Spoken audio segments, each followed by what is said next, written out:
화려한 연회장이 금요일 오후 2시 아이들의 웃음소리와 어른들의 담소로 가득 찼습니다. 100일 잔치가 한창인 이곳에서 수많은 하객들이 돌잡이를 기다리며 들뜬 분위기를 만들어내고 있었죠. 갓돌이 된 아기가 빨간 한복을 입고 놓인 여러 물건들. 앞에서 손을 뻗는 모습을 보며 모든 사람들이 환호성을 질렀습니다. 우리 손주가 뭘 잡을까요? 한 하객이 기대에 찬 목소리로 물었고 주변 사람들은 저마다 예측을 내놓으며 웃음꽃을 피웠습니다. 실, 쌀, 붓, 청진기, 마이크. 아기의 미래를 점치는 상징적인 물건들이 화려한 상 위에 정갈하게 놓여 있었어요. 그런데 이 모든 축제 분위기 속에서 한 사람만은 다른 표정을 짓고 있었습니다. 바로 김순자였죠. 60 넘은 나이에도 단정하고 우아한 모습으로 앉아있던 그녀의 눈동자가 순간 흔들렸습니다. 순자의 시선이 손주에게 머무르는 찰나 갑자기 연회장의 풍경이 일그러지기 시작했어요. 마치 꿈과 현실의 경계가 무너지듯 화려했던 장식들이 흔들리고 무너져 내렸습니다. 돌잡이 상 위의 물건들이 하나둘 바닥으로 떨어지며 요란한 소리를 냈죠. 사람들의 웃음소리가 점점 비명소리로 바뀌었습니다. 며느리 지연이 피투성이가 된 채 바닥에 쓰러져 있었고 둘째 아들 준호 역시 의식을 잃은 듯 축 늘어져 있었어요. 하객들은 공포에 질린 얼굴로 사방으로 뛰어다니며 도망치려 했습니다. 안 돼, 안 돼. 순자의 마음속에서 절규가 터져 나왔어요. 그동안 쌓아올린 이 모든 것들이 자신이 평생을 바쳐 지켜온 가정이 산산조각 나는 모습이었죠. 연회장의 천장이 갈라지더니 거대한 잔해들이 쏟아져 내렸습니다. 할머니, 할머니. 누군가의 목소리가 들려왔어요. 순자는 깜짝 놀라며 고개를 들었습니다. 방금 전까지의 참혹한 광경은 온데간데였고 다시 화려한 연회장의 모습이 눈앞에 펼쳐져 있었죠. 사람들은 여전히 웃고 있었고 손주는 귀여운 모습으로 돌잡이 물건들을 만지고 있었습니다. 할머니, 우리 아기가 뭘 잡을 것 같으세요? 며느리 지연이 밝은 미소를 지으며 다가와 물었어요. 그 완벽한 미소 뒤에 숨겨진 진실을 이미 다 알고 있는 순자였지만 겉으로는 아무렇지 않은 척 환하게 웃어 보였습니다. 그러게 말이야. 뭘 잡을까? 순자는 손주를 바라보며 대답했지만 마음 한구석에서는 방금 전 환상이 주는 메시지를 곱씹고 있었어요. 그건 단순한 상상이 아니라 곧 닥쳐올 현실에 대한 예고편 같은 것이었죠. 아기가 드디어 한 물건을 집어들었습니다. 그것은 실이었어요. 장수를 의미하는 실을 잡자 연회장 전체가 박수와 환호로 들썩였습니다. 우와, 장수하겠네요. 100년은 살겠어요. 하객들의 축하 인사가 쏟아졌고 순자도 함께 박수를 치며 웃었습니다. 하지만 그 웃음 뒤에는 복잡한 감정들이 소용돌이치고 있었어요. 이 아이가 정말 자신의 핏줄일까? 며느리와 둘째 아들이 꾸미고 있는 일들을 이 순진한 큰아들은 알고나 있을까? 이 모든 비밀들이 언젠가는 터져 나올 텐데 그때는 과연 누가 살아남을 수 있을까? 순자는 잔에 담긴 차를 한 모금 마시며 조용히 생각에 잠겼습니다. 그동안 자신이 얼마나 많은 것들을 참아왔는지, 얼마나 많은 진실들을 외면해 왔는지 돌이켜보게 되었죠. 어머니, 정말 좋은 날이네요. 큰아들 도연이 다가와 어머니 옆에 앉으며 말했어요. 그의 얼굴에는 순수한 기쁨이 가득했습니다. 자신의 아이가 장수씨를 잡았다는 사실에 진심으로 기뻐하고 있는 모습이었죠. 그래, 정말 좋은 날이구나. 순자는 아들의 어깨에 손을 올리며 대답했어요. 하지만 마음속으로는 내가 알고 있는 진실과 내가 알고 있는 진실이 얼마나 다른지, 너는 모르겠구나라고 생각하고 있었습니다. 연회장 한편에서는 며느리 지연과 그의 친구들이 모여 앉아 이야기를 나누고 있었어요. 그들의 표정을 유심히 관찰하던 순자의 눈빛이 차갑게 변했습니다. 저들이 나누는 대화의 내용을 이미 짐작할 수 있었거든요. 돌잔치는 계속되었고 사람들은 여전히 즐거워했습니다. 하지만 순자에게는 이 모든 것이 곧 무너질 성과 같다는 생각이 들었어요. 겉으로는 완벽해 보이지만 속은 이미 썩어 문드러진 과일 같다고 할까요? 그때 둘째 아들 준호가 어머니에게 다가왔습니다. 엄마, 오늘 정말 멋진 잔치예요. 형수가 정말 잘 준비했어요. 준호의 말에는 어딘지 모를 어색함이 묻어 있었어요. 순자는 그것을 놓치지 않았습니다. 그래, 고생 많이 했지. 짧은 대답 뒤에 순자는 다시 손주를 바라봤어요. 이 아이의 진짜 아버지가 누구인지 알게 된 순간부터 모든 것이 달라 보이기 시작했습니다. 이제는 더 이상 참을 수 없었어요. 오늘이 바로 그 시작점이 될 것 같았습니다. 돌잔치가 한창 무르익어가는 가운데 순자는 화장실에 가기 위해 자리에서 일어났습니다. 연회장을 가로질러 걸어가는 동안 여러 사람들이 인사를 건넸지만 그녀의 마음은 이미 다른 곳에 가 있었어요. 화장실 앞에 도착했을 때 안에서 여러 여자들의 목소리가 들려왔습니다. 순자는 문손잡이에 손을 올렸다가 잠시 멈췄어요. 그 목소리들 중에 며느리 지연의 목소리가 섞여 있었거든요. 언니 정말 대단해. 시어머니를 완전히 손바닥 안에 넣고 있잖아. 친구 중 한 명이 감탄하는 목소리로 말했습니다. 뭘 그런 걸 가지고 그래.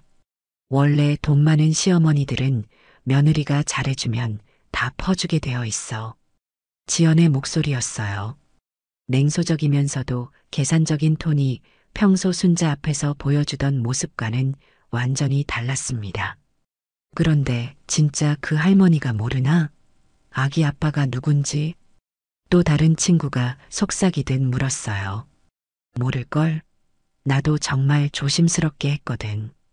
그리고 설마 자기 둘째 아들이 형수랑 그럴 거라고는 꿈에도 생각 못할 거야. 지연이 웃으며 대답했습니다.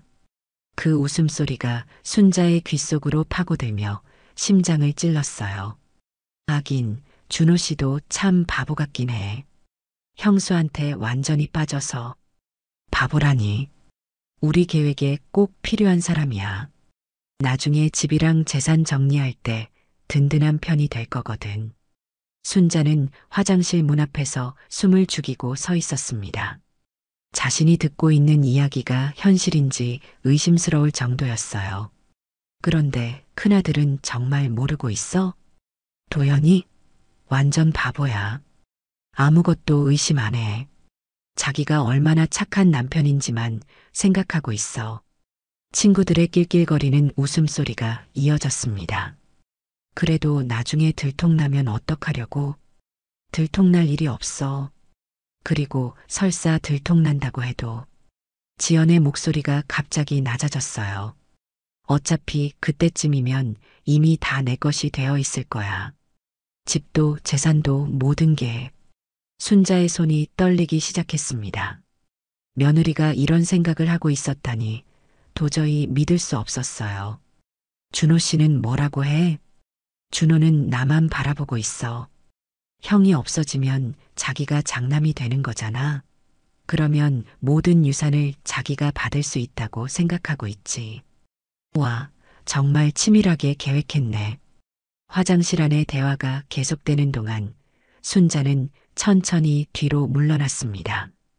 더 이상 들을 수 없었어요. 가슴이 터질 것 같았고 다리에 힘이 빠져 휘청거렸습니다.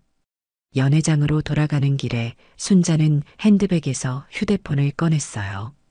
며칠 전에 받았던 이메일을 다시 확인하기 위해서였습니다. 그것은 사립탐정사무소에서 보낸 DNA 검사 결과였죠. 화면에 떠오른 결과를 보며 순자의 표정이 굳어졌습니다. 북권 확률 0%. 손주가 큰아들 도연의 아이가 아니라는 것이 과학적으로 증명된 것이었어요. 순자는 휴대폰을 다시 핸드백에 넣으며 깊은 숨을 쉬었습니다. 그동안 가지고 있던 의심이 확신으로 바뀌는 순간이었어요. 그리고 방금 전 화장실에서 들은 대화까지 더해지니 이제 더 이상 의심할 여지가 없었습니다. 자리로 돌아온 순자를 보며 큰아들 도연이 걱정스러운 표정으로 물었어요. 어머니, 괜찮으세요? 얼굴이 안 좋아 보이는데. 아니야, 괜찮아. 그냥 조금 피곤할 뿐이야. 순자는 억지로 미소를 지으며 대답했습니다. 하지만 마음속으로는 내가 얼마나 순진한지 이제 알겠구나라고 생각하고 있었어요. 그때 며느리 지연이 친구들과 함께 화장실에서 돌아왔습니다. 그녀의 얼굴에는 여전히 완벽한 미소가 걸려 있었어요. 어머니, 혹시 어디 아프세요? 지연이 다가와 정중하게 물었습니다. 방금 전까지 화장실에서 자신을 두고 했던 말들을 생각하니 순자는 그 위선적인 모습이 역겨웠어요. 아니야, 괜찮다. 그럼 다행이에요. 오늘 우리 아기 돌잔치인데 어머니가 아프시면 안 되죠. 우리 아기라는 말을 들으며 순자의 가슴이 다시 한번 아팠습니다. 그 아이가 도연의 아이가 아니라는 사실을 알고 있으면서도 태연하게 그런 말을 할 수 있다니요. 순자는 주변을 둘러보며 상황을 정리하기 시작했어요. 이제까지 자신이 얼마나 많은 것들을 놓치고 있었는지 깨달았습니다. 며느리와 둘째 아들의 은밀한 시선 교환, 때때로 보이던 어색한 분위기, 그리고 손주를 바라보는 둘째의 묘한 눈빛까지. 내가 너무 순진했구나. 순자는 속으로 자책했어요. 돈 많은 시어머니 역할에만 충실하려다 보니 정작 중요한 것들은 모두 놓치고 있었던 것이죠. 둘째 아들 준호가 형수 옆에 앉아 있는 모습을 보니 이제는 그들의 관계가 명확하게 보였습니다. 서로를 바라보는 눈빛, 은근히 주고받는 손짓, 그리고 큰아들 도연이 자리를 비울 때마다 가까워지는 거리감까지. 순자는 찻잔을 들고 있는 손에 힘을 주었어요. 지금까지 모든 걸 참아왔지만 이제는 더 이상 참을 수 없었습니다. 이들이 자신을 우습게 보고 있다는 사실이 분명해졌으니까요. 그런데 이상한 일이 일어났어요. 분노가 치솟을수록 순자의 마음이 오히려 차가워지기 시작했습니다. 감정에 휩쓸리지 않고 냉정하게 상황을 분석하기 시작한 것이죠.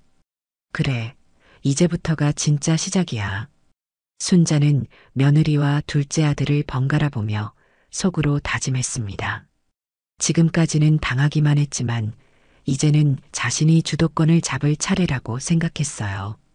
연회장의 화려한 조명 아래에서 사람들은 여전히 즐거워하고 있었습니다.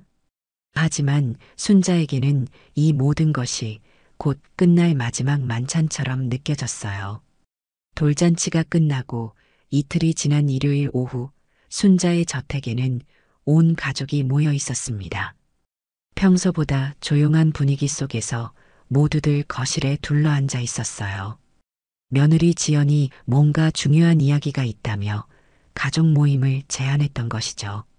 순자는 소파에 앉아 차를 마시며 지연을 바라보고 있었습니다.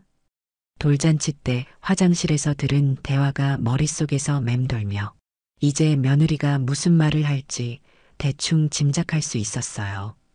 어머니, 사실 오늘 말씀드리고 싶은 게 있어서 이렇게 모였어요.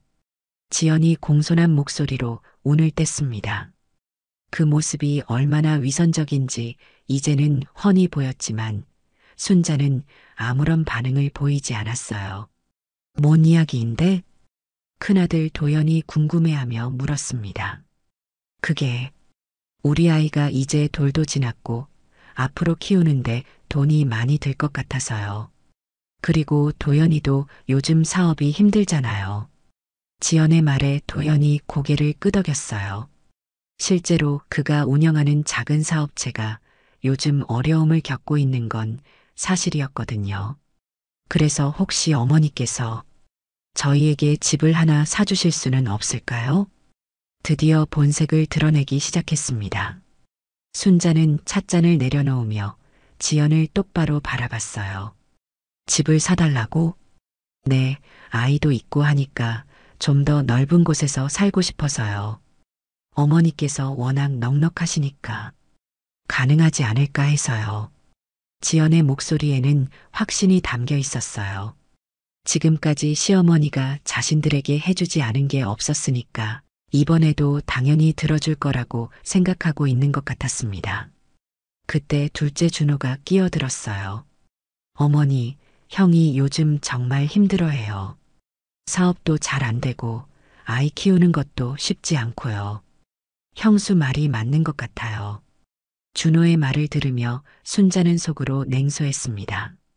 자기들 계획대로 되고 있다고 생각하겠구나. 그런데 집값이 요즘 얼마나 하는지 알아? 순자가 조심스럽게 물었어요. 강남 쪽으로 생각하고 있는데 한 50억 정도면 될 것 같아요. 지연이 태연하게 대답했습니다. 50억이라는 금액을 마치 50만 원처럼 쉽게 말하는 모습에 순자는 어이가 없었어요. 50억. 순자가 중얼거리자 도연이 당황한 표정으로 아내를 바라봤습니다. 지연아, 그게 너무 큰 돈 아니야? 도연아, 어머니께는 그 정도는 별거 아니잖아. 그리고 우리 아이 미래를 위해서라면. 지연이 남편을 설득하듯 말했어요. 그런데 그 말을 들으며 순자의 표정이 점점 굳어졌습니다. 그런데 지연아, 순자가 입을 열었어요.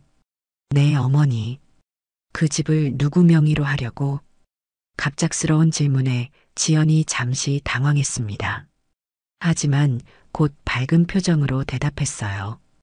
당연히 저희 부부 공동 명의로요.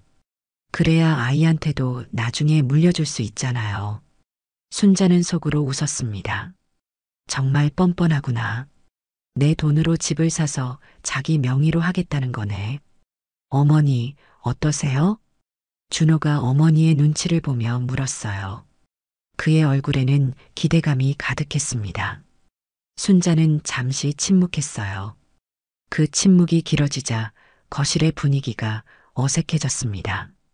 그리고 어머니, 지연이 다시 입을 열었어요.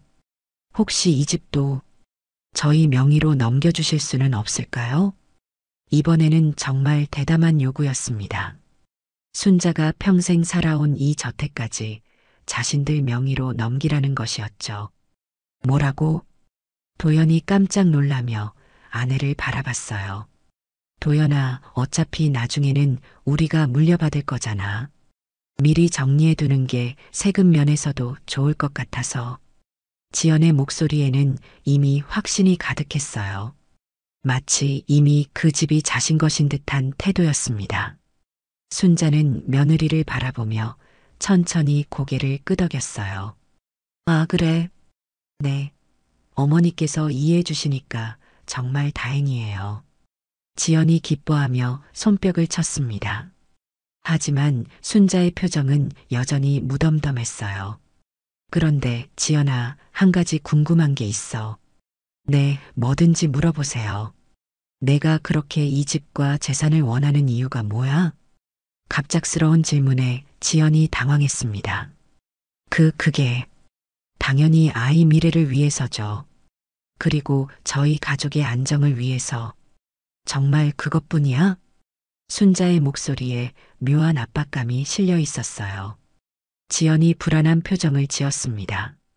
네, 당연히 그렇죠. 다른 이유가 뭐가 있겠어요? 그때 준호가 나서서 형수를 도왔어요. 어머니, 형수 말이 맞아요. 요즘 세상에 아이 키우는 게 얼마나 힘든데요. 형도 사업이 어렵고. 순자는 둘째 아들을 바라보며 속으로 한숨을 쉬었습니다. 너도 그 계획에 한몫하고 있으면서 저렇게 순진한 척을 하는구나. 준호야, 너는 뭐 하면서 살 생각이야? 저는 형을 도우면서 살 생각이에요. 가족끼리는 서로 도와야죠. 준호의 대답을 들으며 순자는 그들의 계획이 얼마나 치밀한지 다시 한번 깨달았어요. 큰아들을 제거하고 나서 모든 재산을 나누어 가질 생각인 것이죠. 그래, 가족끼리는 서로 도와야지. 순자가 의미심장하게 말했어요. 그 말에 담긴 진짜 의미를 알아챈 사람은 아무도 없었습니다. 그럼 어머니, 집 매매는 언제쯤 진행할까요? 지연이 성급하게 물었어요. 급할 것 없잖아. 천천히 생각해보자. 순자의 대답에 지연의 얼굴에 살짝 실망감이 스쳤습니다. 하지만 곧 다시 밝은 표정을 지었어요. 네, 어머니께서 결정하시는 대로 따르겠어요. 순자는 그들을 바라보며 속으로 다짐했습니다. 너희들이 원하는 것을 다 줄 수도 있어. 하지만 그 대가가 얼마나 클지는 너희들이 모르겠지. 거실의 분위기는 겉으로는 화목해 보였지만 순자의 마음속에는 폭풍이 몰아치고 있었어요. 이제 더 이상 참을 수 없었습니다. 행동을 시작할 때가 온 것이죠. 그날 밤 11시 순자는 2층 침실에서 잠들지 못하고 있었습니다. 아래층에서 들려오는 작은 소리들에 귀를 기울이고 있었어요. 며느리와 둘째가 아직도 거실에서 이야기를 나누고 있는 것 같았습니다. 순자는 조심스럽게 침실 문을 열고 계단 위로 나갔어요. 아래층에서 들려오는 대화를 엿들을 수 있었습니다. 오늘 어머니 반응이 좀 이상하지 않았어? 지연의 목소리였어요. 그냥 갑자기 큰 결정을 하라고 해서 당황스러웠던 것 같은데? 준호가 대답했습니다. 아니야, 뭔가 다른 것 같아. 평소 어머니 같지 않았어. 지연의 목소리에 불안감이 묻어났어요. 설마 우리 일을 눈치챘을까? 그럴 리 없어. 우리가 얼마나 조심스럽게 했는데. 하지만 지연의 목소리에는 확신이 부족했어요. 그런데 지연아, 정말 집까지 달라고 할 필요가 있었을까? 너무 성급한 것 같은데. 준호가 걱정스럽게 말했습니다. 바보야, 지금이 기회인데 언제 또 이런 때가 와? 어머니가 의심하기 전에 빨리 정리해야 해. 지연의 목소리가 날카로워졌어요. 그렇긴 하지만. 준호야, 우리 처음 계획 기억하지? 갑자기 지연의 목소리가 낮아졌습니다.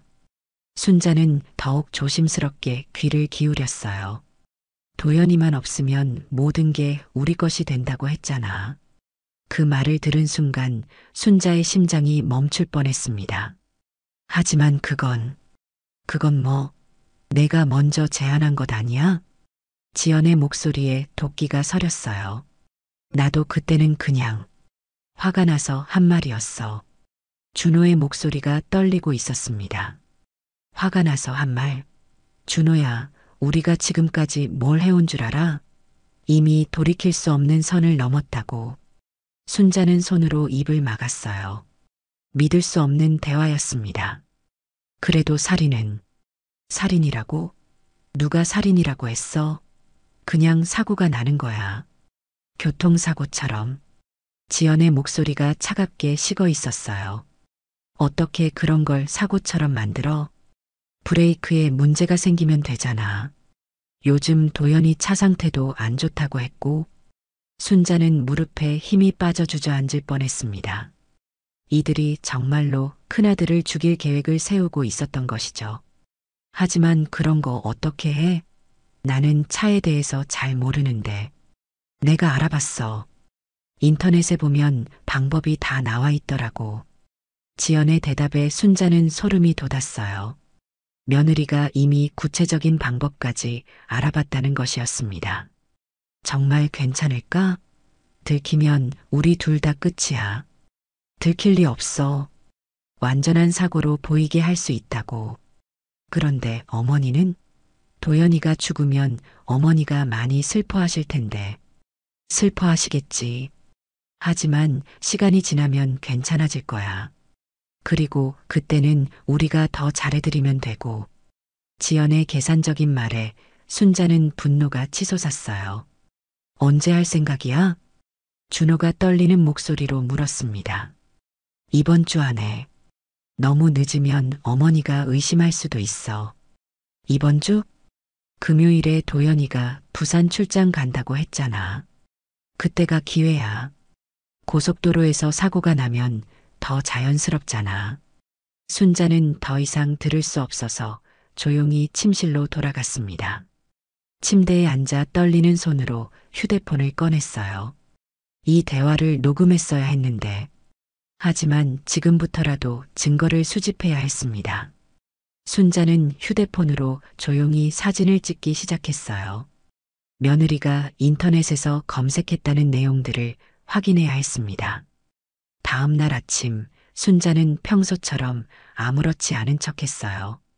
아들들과 며느리가 아침을 먹으러 왔을 때도 따뜻하게 맞아주었습니다. 도연아, 금요일에 부산 출장 간다고 했지? 순자가 자연스럽게 물었어요.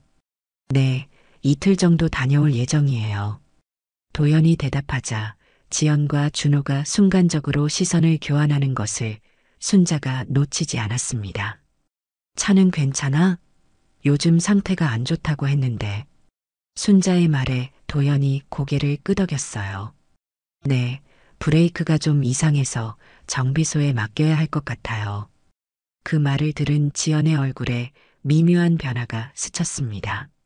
그럼 출장 가기 전에 꼭 고치고 가야겠네. 순자가 걱정스러운 표정으로 말했어요. 네, 걱정 마세요. 목요일에 정비소에 맡길 거예요.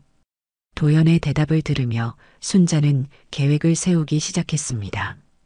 목요일에 정비소에 차를 맡긴다면 그들이 언제 손을 댈지 예상할 수 있었어요. 그날 오후 순자는 사립탐정 사무소에 전화를 걸었습니다. 며칠 더 조사해야 할 것 같습니다. 어떤 부분을 더 조사하시길 원하시나요? 제 둘째 아들과 며느리의 동선을 파악해 주세요. 특히 목요일부터 금요일까지. 알겠습니다. 그런데 혹시 특별한 이유가 있으신가요? 생명이 위험할 수도 있습니다. 순자의 진지한 목소리에 탐정이 놀랐어요. 그렇다면 경찰에 신고하시는 게 아직은 확실한 증거가 없어요. 하지만 곧 생길 겁니다. 순자는 전화를 끊고 깊은 숨을 쉬었어요. 이제 정말로 전쟁이 시작된 것이었습니다. 그날 밤 순자는 며느리의 휴대폰을 몰래 확인했어요. 다행히 지연이 잠시 화장실에 간 사이에 가능했습니다. 인터넷 검색 기록을 보니 정말로 차량 사보타주 방법들을 검색한 흔적이 있었어요. 순자는 그 화면을 사진으로 찍어두었습니다. 이제 조금씩 증거가 모이기 시작했어요. 하지만 가장 중요한 것은 큰아들의 안전이었습니다. 금요일까지는 아직 이틀이 남았어요. 그 이틀 동안 순자는 모든 준비를 마쳐야 했습니다. 더 이상 당하고만 있을 수는 없었어요. 목요일 저녁 7시 도연이 정비소에서 차를 찾아왔습니다. 브레이크를 점검하고 새 부품으로 교체했다며 안심하라는 말과 함께 말이죠. 하지만 순자는 전혀 안심할 수 없었어요. 오히려 더욱 긴장이 되었습니다. 그날 밤 12시가 넘어서 순자는 2층 창문에서 아래 주차장을 내려다보고 있었어요. 어둠 속에서 움직이는 그림자 2개를 발견했습니다. 지연과 준호였죠. 둘은 도연의 차 주변에서 뭔가 작업을 하고 있었어요. 준호가 손전등을 비추는 사이 지연이 차 밑으로 기어들어가는 모습이 보였습니다. 순자는 휴대폰으로 그 장면을 동영상으로 촬영하기 시작했어요. 약 15분 정도 지났을까요? 둘이 조용히 다시 집 안으로 들어오는 것을 확인한 순자는 곧바로 사립탐정에게 메시지를 보냈습니다. 지금 당장 차량 상태를 확인해 주세요. 그리고 내일 아침 경찰에 신고할 준비를 해주세요. 금요일 아침 6시 도연이 출장 준비를 하고 있었어요. 순자는 평소보다 일찍 일어나 아들에게 아침을 챙겨주었습니다. 출장 잘 다녀와라. 조심히 운전하고. 네, 어머니. 걱정 마세요. 도연이 밝게 웃으며 대답했어요. 그 순간 순자의 가슴이 찢어질 것 같았습니다. 자신의 아들이 죽을 위기에 처해 있다는 사실을 모르고 있으니까요. 도연아, 잠깐. 순자가 아들을 불러 세웠어요. 네. 차 한 번 더 점검해봐. 어제 정비를 했어도 혹시 모르잖아. 어머니, 괜찮아요. 정비사가 완벽하다고 했어요. 하지만 순자는 포기하지 않았어요. 그래도 한 번만 더 봐줘. 엄마가 걱정되니까. 결국 도연이 차고로 나가서 차를 다시 한번 점검하기 시작했습니다. 순자도 함께 나가서 지켜보고 있었어요. 이상하네. 도연이 브레이크 근처를 들여다보며 중얼거렸습니다. 뭐가 이상해? 순자가 긴장하며 물었어요. 브레이크 라인에 뭔가. 어제 정비할 때는 이런 게 없었는데. 도연이 고개를 갸우뚱하며 자세히 살펴봤어요. 그때 순자의 휴대폰이 울렸습니다.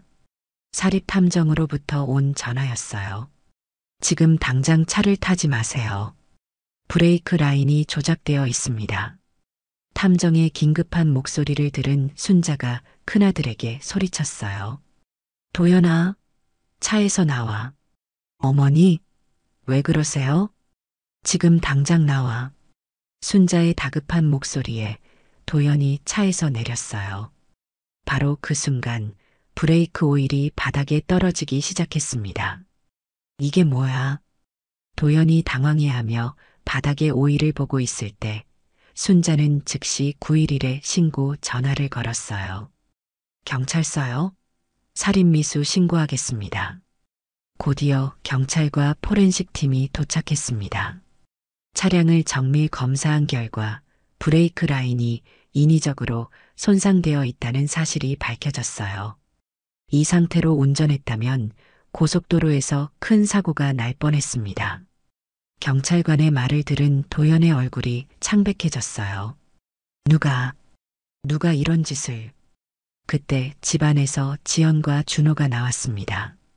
경찰차와 포렌식 차량을 보고 놀란 표정이었어요.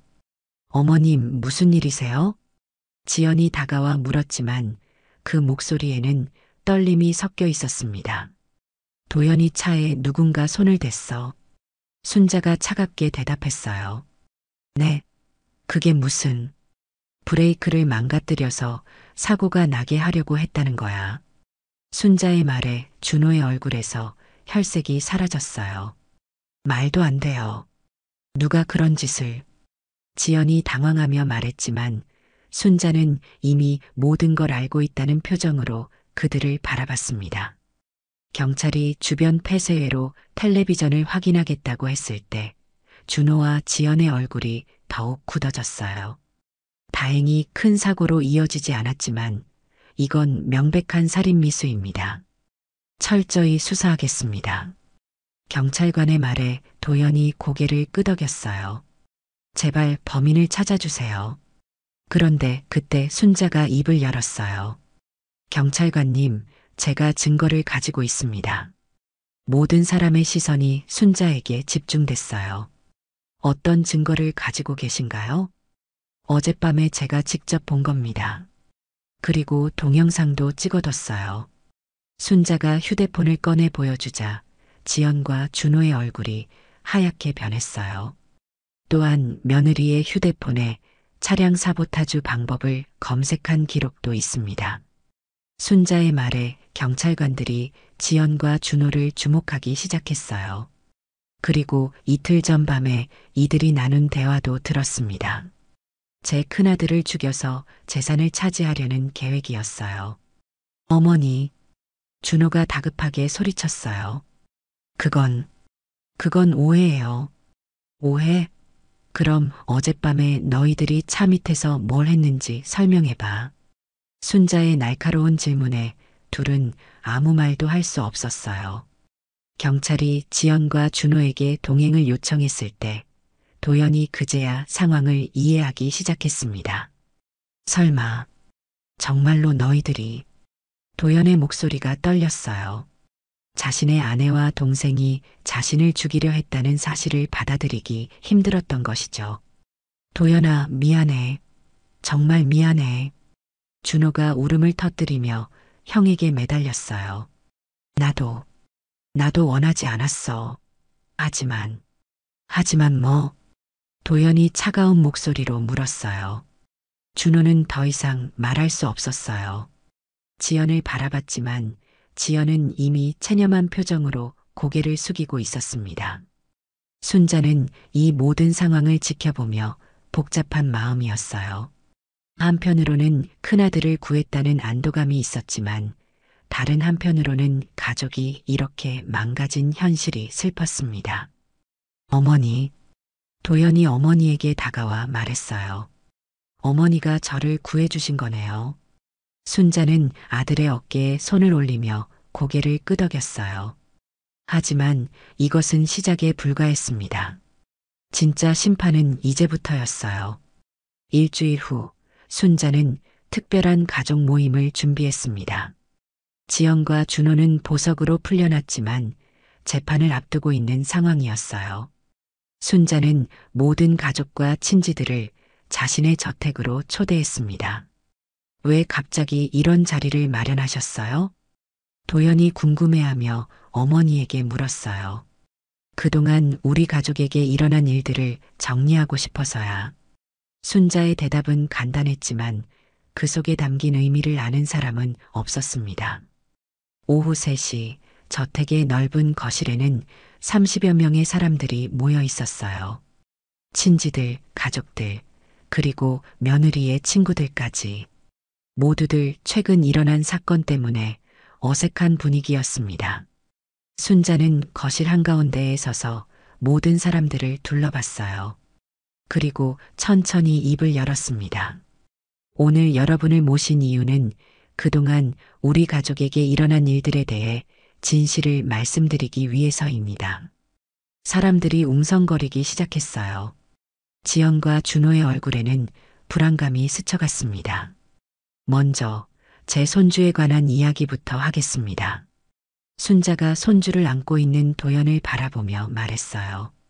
이 아이는 제 큰아들 도연의 아이가 아닙니다. 순간 거실이 조용해졌습니다. 도연의 얼굴이 창백해졌어요. 어머니, 그게 무슨... DNA 검사를 했어요. 결과는 명확했습니다. 순자가 서류를 꺼내 보여주자 사람들이 술렁이기 시작했습니다. 그럼 진짜 아버지는? 친지 중 한 명이 조심스럽게 물었어요. 순자는 준호를 똑바로 바라봤습니다. 제 둘째 아들 준호입니다. 이번에는 정말로 거실이 발칵 뒤집혔어요. 사람들의 탄성과 놀라는 소리가 터져나왔습니다. 말도 안 돼. 지연이 일어나서 소리쳤어요. 그건 조작된 거예요. 어머니가 우리를 모함하려고. 조작? 순자가 냉소적으로 웃었어요. 그럼 이것도 조작일까? 순자가 리모컨을 눌러 거실 벽면에 대형 화면을 켰습니다. 화면에는 며느리와 둘째가 은밀하게 만나는 모습들이 나타났어요.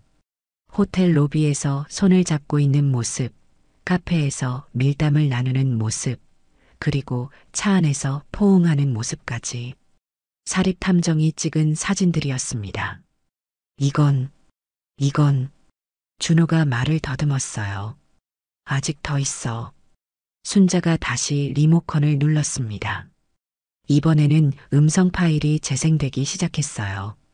도연이만 없으면 모든 게 우리 것이 된다고 했잖아. 브레이크에 문제가 생기면 되잖아. 요즘 도연이 차 상태도 안 좋다고 했고, 화장실에서 녹음된 대화와 살인 계획을 논의하는 내용이 거실에 울려 퍼졌습니다. 사람들이 충격에 빠져 있는 사이 순자는 계속해서 증거들을 공개했어요. 그리고 이것은 지연이 인터넷에서 검색한 기록입니다. 화면에 나타난 것은 차량 사보타주 방법, 브레이크 라인 조작, 완전 범죄 만들기 같은 검색어들이었어요. 마지막으로 이것은 제가 직접 촬영한 영상입니다. 어둠 속에서 지연과 준호가 도연의 차를 조작하는 모습이 선명하게 보였습니다. 거실은 완전히 정적에 쌓였어요. 모든 사람들이 충격에 빠져 말을 잃었습니다. 이제 이해하시겠죠? 제 며느리와 둘째 아들이 큰아들을 죽이려 했다는 것을. 순자의 목소리는 차가웠지만 떨리고 있었어요. 도연이 주저앉으며 머리를 감쌌습니다. 아니야. 이건 꿈이야. 꿈이어야 해. 도연아. 순자가 큰아들에게 다가가 어깨에 손을 올렸어요. 내가 착하고 순진한 건 좋은 일이야. 하지만 때로는 그것이 독이 될 수도 있어. 그때 며느리의 친구 중 한 명이 일어났어요. 저는 몰랐어요. 지연이가 이런 계획을 하고 있는 줄. 정말 몰랐어? 순자가 날카롭게 물었어요. 아니면 이것도 기억 안 나? 다시 화면에 음성이 재생됐습니다. 언니 정말 대단해. 시어머니를 완전히 손바닥 안에 넣고 있잖아. 뭘 그런 걸 가지고 그래. 원래 돈 많은 시어머니들은 며느리가 잘해주면 다 퍼주게 되어 있어. 돌잔치 날 화장실에서 나눈 대화였어요. 친구들의 얼굴이 하얗게 변했습니다. 자신들도 이 음모에 가담했다는 사실이 드러난 것이죠. 여러분, 이제 아시겠죠? 순자가 모든 사람들을 둘러보며 말했어요. 제가 얼마나 많은 것들을 참아왔는지, 그리고 이들이 얼마나 치밀하게 저를 속였는지. 어머니, 준호가 무릎을 꿇고 어머니 앞으로 기어왔어요. 저는 정말 뭐? 순자의 목소리에 분노가 실렸어요. 정말 미안하다고? 정말 잘못했다고? 네. 정말 죄송해요. 죄송하다고 내 형이 살아나? 우리 가정이 회복돼? 순자의 목소리가 점점 커졌습니다. 너희들이 이 모든 걸 망쳐놨어. 그때 지연이 갑자기 일어나서 소리쳤어요. 다 끝났으니까 이제 그만해요. 어차피 우리는 이미 끝났다고요. 끝났다고? 순자가 지연을 바라보며 차가운 미소를 지었어요. 아니야, 지연아. 이제 시작이야. 순자가 마지막 서류를 꺼내 보여줬어요. 이것은 유언장 변경서야. 모든 재산을 도연에게만 물려준다는 내용이지. 지연의 얼굴에서 마지막 희망마저 사라졌어요. 그리고 너희들이 그토록 원했던 이 집에서 당장 나가라. 순자의 마지막 선언에 거실의 모든 사람들이 숨을 죽였습니다. 이것이 내가 준비한 진짜 심판이야. 순자의 눈에는 분노와 슬픔, 그리고 차가운 결의가 동시에 담겨 있었어요. 오늘이야말로 모든 것이 끝나는 날이었습니다. 순자의 폭로가 끝난 후 거실은 혼란에 빠졌습니다. 친지들은 충격에 휩싸여 있었고 지연과 준호는 절망에 빠져 있었어요. 그때 현관문이 열리며 경찰관들이 들어왔습니다. 김지연 씨, 김준호 씨, 살인미수 혐의로 긴급 체포합니다. 경찰관의 말에 거실이 다시 한번 술렁였어요. 잠깐만요. 지연이 갑자기 일어나서 소리쳤습니다. 저는 억울해요. 진짜 범인은 따로 있어요. 모든 사람의 시선이 지연에게 집중됐어요. 뭐라고? 경찰관이 물었습니다. 준호가 다 했어요. 저는 아무것도 모르는 피해자예요. 갑작스러운 지연의 배신에 준호가 믿을 수 없다는 표정으로 그녀를 바라봤어요. 지연아, 너 지금 뭐 하는 거야? 사실대로 말하는 거야. 준호가 저를 협박해서 어쩔 수 없이 따라간 거라고요. 지연의 목소리가 점점 높아졌어요. 처음에 브레이크 조작 아이디어도 준호가 낸 거예요. 저는 단지 시키는 대로 했을 뿐이에요. 지연아, 준호가 믿을 수 없다는 듯이 소리쳤어요. 너 지금 무슨 말을 하는 거야? 처음에 형을 없애자고 한 사람이 누구야? 그건 농담이었어요. 준호가 진짜로 받아들이고 계획을 세운 거라고요. 지연이 눈물을 흘리며 연기를 시작했어요. 저도 피해자예요. 준호가 저를 협박해서. 협박? 준호의 목소리가 떨렸어요. 지연아, 우리가 서로 사랑한다고 했잖아. 같이 새로운 삶을 살자고 했잖아. 그런 말 한 적 없어요. 준호가 일방적으로 저를 좋아했을 뿐이에요. 지연의 배신에 준호는 완전히 무너졌어요. 안 돼. 안 돼. 준호가 머리를 감싸며 주저앉았습니다. 지연아, 우리 아이는? 우리 아이는 어떻게 할 거야? 그 아이는 준호 아이예요. 저는 억지로 관계를 가진 거라고요. 지연의 말에 거실의 모든 사람들이 경악했어요. 순자는 이 모든 상황을 지켜보며 복잡한 감정에 빠져 있었습니다. 며느리의 배신이 이토록 철저할 줄은 몰랐어요. 준호야. 순자가 둘째 아들에게 다가갔어요. 엄마, 저는 준호가 어머니를 올려다보며 울먹였습니다. 저는 정말 지연이를 사랑했어요. 형이 지연이를 행복하게 해주지 못하는 것 같아서. 그래서 형을 죽이려고 했어? 순자의 목소리는 차가웠어요. 아니에요. 처음에는 그냥 지연이와 함께 있고 싶었을 뿐이에요. 준호가 절규하며 말했어요. 하지만 지연이가 계속 말했어요.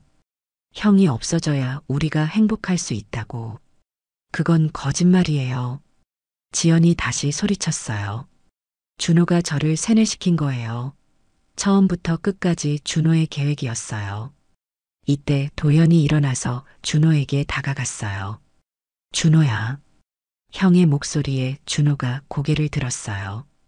형, 미안해. 정말 미안해. 왜 그랬어? 내가 너에게 뭘 잘못했어? 도연의 목소리가 떨렸어요. 아무것도. 형은 아무 잘못이 없어. 준호가 눈물을 흘리며 대답했어요. 그럼 왜 나를 죽이려고 했어? 지연이가 나만 바라봐줬어. 처음으로 누군가 나를 필요로 해줬어. 준호의 고백에 지연이 또다시 소리쳤어요. 거짓말. 제가 언제 그런 말을 했어요. 준호가 일방적으로. 닥쳐. 갑자기 준호가 일어나서 지연에게 소리쳤어요. 이제 와서 나만 나쁜 사람으로 만들 거야? 너도 똑같이 원했잖아. 저는 아니에요. 아니라고? 그럼 호텔에서 나랑 뭘 했어?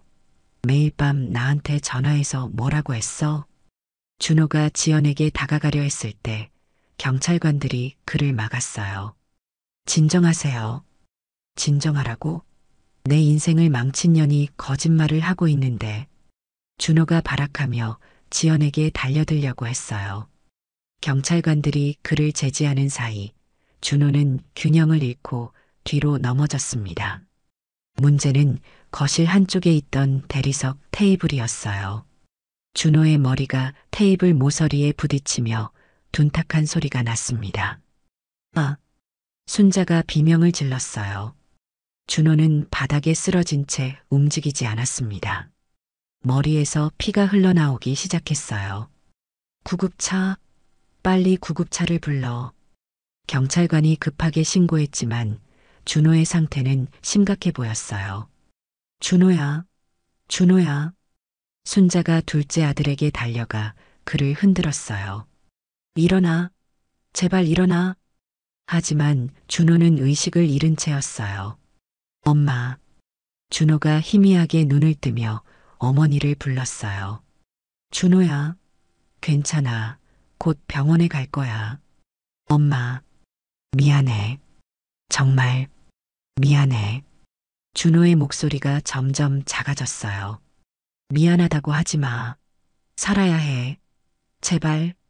순자가 울부짖으며 아들을 안았어요. 형한테 잘해줘. 그것이 준호의 마지막 말이었어요. 구급차가 도착했을 때 준호는 이미 숨을 거두고 난 후였습니다. 안 돼, 안 돼. 순자가 절규하며 아들의 시체에 매달렸어요.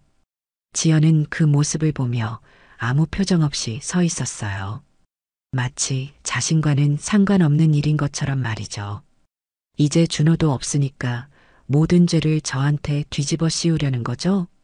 지연이 냉정하게 말했어요. 그 말을 들은 순자의 눈에 분노가 타올랐습니다. 너 때문에, 너 때문에 내 아들이. 저는 아무것도 안 했어요. 준호가 혼자 발작을 일으킨 거예요. 순자는 더 이상 참을 수 없었어요. 이 여자가 끝까지 뻔뻔스럽게 나올 줄은 몰랐습니다. 바닥에 쓰러진 둘째 아들을 바라보며 순자는 모든 것이 끝났다는 생각이 들었어요. 복수는 성공했지만 그 대가가 너무 컸습니다. 준호의 장례식이 끝난 지 일주일 후 법정에서는 지연에 대한 재판이 진행되고 있었습니다. 순자는 증인석에 앉아 며느리의 마지막 모습을 지켜보고 있었어요. 피고인 박지연은 살인미수, 사기, 그리고 불륜 등의 혐의로 징역 15년을 선고받습니다. 판사의 선고가 떨어지자 지연의 얼굴이 하얗게 변했어요. 말도 안 돼요. 저는 억울해요. 지연이 마지막까지 소리쳤지만 아무도 그 말을 믿지 않았습니다. 피고인은 체계적이고 치밀하게 범행을 계획했으며 마지막까지 반성의 기미를 보이지 않았습니다.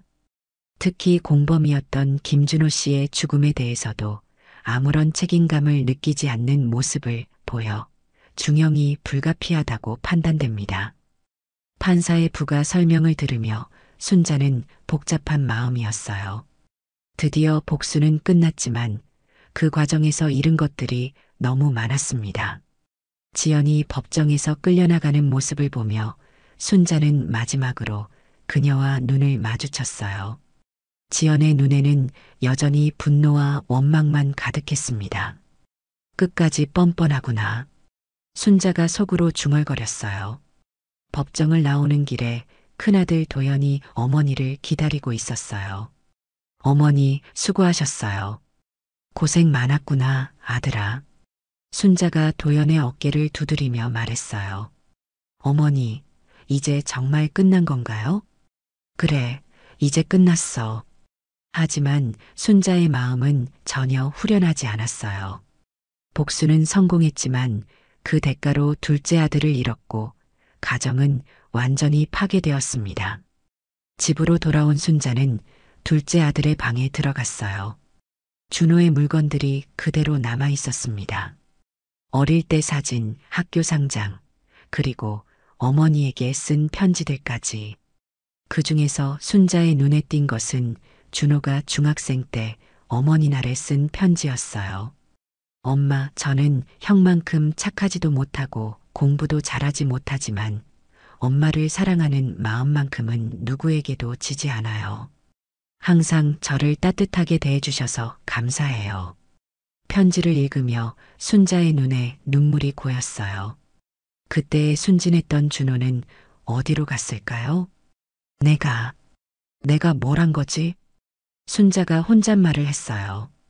복수를 위해 모든 것을 계획했지만 결국 자신의 아들까지 잃게 된 것이었습니다. 과연 이것이 옳은 선택이었을까요? 그때 도연이 방으로 들어왔어요. 어머니, 여기 계셨구나. 도연아. 네, 어머니. 너는 나를 원망하지 않니? 순자의 질문에 도연이 고개를 갸우뚱했어요. 왜 어머니를 원망해요? 내가 모든 걸 알고 있으면서도 더 일찍 막지 않았잖아. 그랬다면 준호가 죽지 않았을 텐데. 순자의 목소리가 떨렸어요. 도연이 어머니 옆에 앉으며 말했어요. 어머니가 아니었다면 저는 이미 죽었을 거예요. 어머니가 저를 구해주신 거예요. 하지만 준호는 자신의 선택에 대한 대가를 치른 거예요. 어머니 잘못이 아니에요. 도연의 위로에도 불구하고 순자의 마음은 무거웠어요. 며칠 후 순자는 손주를 안고 있었습니다. 이 아이가 준호의 아이라는 사실을 알고 있지만 이제는 그것도 중요하지 않았어요. 이 아이는 죄가 없었으니까요. 할머니가 지켜줄게. 순자가 아이에게 속삭였어요. 내 아빠들이 저지른 일들을 너는 모르고 자라겠지. 그것이 더 나을 거야. 그때 현관벨이 울렸어요. 도연이 문을 열어보니 택배 기사가 서 있었습니다. 김순자 씨 댁 맞나요? 네, 맞는데요. 지연이라는 분이 교도소에서 보낸 편지예요. 택배를 받은 도연이 어머니에게 가져왔어요. 어머니, 지연이가 편지를 보냈어요. 순자는 편지를 받아들고 잠시 망설였어요. 그리고 천천히 봉투를 뜯었습니다. 편지 내용은 간단했어요. 어머님, 저는 끝까지 제가 억울하다고 생각합니다. 하지만 이제 와서 변명해봤자 소용없겠죠. 한 가지만 말씀드리고 싶은 것은 처음에는 정말로 가족이 되고 싶었다는 것입니다.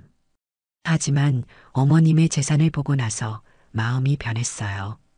그것이 제 잘못이었습니다. 준호는 정말 저를 사랑했어요. 그 점만큼은 거짓이 아니었습니다.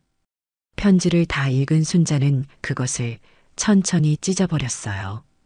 이제 정말 끝이야. 순자가 중얼거렸어요. 저녁이 되어온 가족이 식탁에 앉았습니다.